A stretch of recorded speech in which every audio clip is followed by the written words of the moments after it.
இப்போ நெட்ஃப்ளிக்ஸில் தமிழ் டப்பிங்கோட ரிலீஸ் ஆகிருக்கிற த ஓல்டு காட் பார்ட் 2 இந்த படம் எப்படி இருக்குது, இந்த படத்தோட கதை என்னன்றதை இந்த வீடியோவில் பார்த்துடலாம். அதே மாதிரி இந்த வீடியோ பார்க்குற நீங்கள் இந்த சேனலை இன்னும் சப்ஸ்கிரைப் பண்ணலை அப்படின்னா சப்ஸ்கிரைப் பண்ணி பெல் ஐக்கானை கிளிக் பண்ணிக்கோங்க. இந்த படத்தோட முதல் பாகத்தில் ஹீரோயின் கூட ரொம்ப வருஷமாக வாழ்ந்த ஒரு பொண்ணை தூக்கி கடலில் போட்டிருப்பாங்க. அந்த பொண்ணை இந்த படத்தோட ஆரம்பத்திலே ஒருத்தவங்க மீட்டெடுக்கிறாங்க. அப்படி அந்த பொண்ணை பொறுத்த வரைக்கும் இந்த மாதிரி ஹீரோயினும் நம்மள மாதிரி ஏதோ ஒரு பிரச்சனையில் மாட்டியிருக்காங்க. அதனால தான் அவங்க வந்து நம்மளை காப்பாற்ற வரல அப்படின்னு நினைக்கிறாங்க. ஆனால் அந்த பொண்ணுக்கு இப்போ தான் ஒரு விஷயம் தெரிய வருது.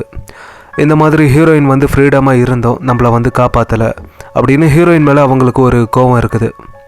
அது மட்டும் இல்லாமல் இந்த படத்தோட வில்லி தான் இந்த கடலில் இருந்து இந்த பொண்ணை காப்பாற்றியிருக்கா. வில்லி எதுக்காக அந்த பொண்ணை காப்பாற்றினா அதுக்கு பின்னாடி இருக்கக்கூடிய அந்த ரீசன் என்ன, அந்த பொண்ணை வச்சு இவன் என்ன பண்ண போகிறா, அது மட்டும் இல்லாமல் இவளோட பிளான் தான் என்ன, இதில் ஹீரோயினுக்கு வரக்கூடிய அந்த பிரச்சனைகளாக என்ன, ஹீரோயின் எதுக்காக அந்த பொண்ணை காப்பாற்ற ட்ரை பண்ணலை அப்படிங்கிற இதெல்லாம் தான் இந்த படத்தோட கதை. படத்தில் நடித்த எல்லாருமே ஒரு நல்ல பர்ஃபார்மன்ஸை கொடுத்துருக்காங்க. அதே மாதிரி இந்த படத்தோட முதல் பாகத்தில் இந்த ஆக்ஷன் சீக்வன்ஸ் எல்லாம் பார்க்குறதுக்கு நல்லா செமையாக இருக்கும். அதே மாதிரி இந்த ஆக்ஷன் சீக்வன்ஸ் எல்லாம் இந்த படத்துலேயும் நல்லா இருக்குமா அப்படின்னு நினச்சி தான் இந்த படத்தை பார்த்தேன்.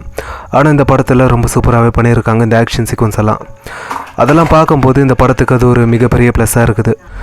இந்த படம் வந்து கொஞ்சம் ஸ்லோவான படம், நிறைய இடங்களில் பேசிக்கிட்டே இருப்பாங்க. அதுலேயும் இந்த படத்தோட கதைக்குள்ளே வர்றதுக்கே டைம் எடுத்துக்கிட்டாங்க. அப்படி கதைக்குள்ளே வந்ததுக்கப்புறமா இந்த படத்தை வந்து ஒரு ஓப்பன் எண்டிங்காக தான் முடிச்சிருக்காங்க. அதாவது அடுத்த பாகத்துக்காக இந்த படமே ஒரு சுமாரான படமாக தான் எடுத்திருக்காங்க. இதில் அடுத்த பாகத்தை எடுத்து ரிலீஸ் பண்ணி அதை நான் பார்த்து அந்த படம் வந்து ஒரு மொக்க படம் அப்படின்னு ரிவ்யூ போட போகிறேன்றது மட்டும் எனக்கு நல்லாவே தெரியுது. அதாவது இதோட ஃபர்ஸ்ட் பார்ட்டை பார்க்கும்போது கூட அந்த படம் நல்லா இருக்க வச்சு அடுத்து வரப்போகிற படமும் நல்லா இருக்கும்னு நினச்சி தான் இந்த படத்தை பார்த்தேன்.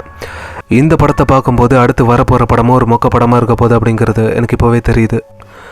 மொத்தத்தில் இந்த படம் வந்து ஒரு ஆவரேஜான ஒரு படமாக இருந்தாலும் நான் எதிர்பார்த்த அளவுக்கு இந்த படம் இல்லை அப்படின்னாலும் இந்த படத்தை ஒரு தடவை பார்க்கலாம்.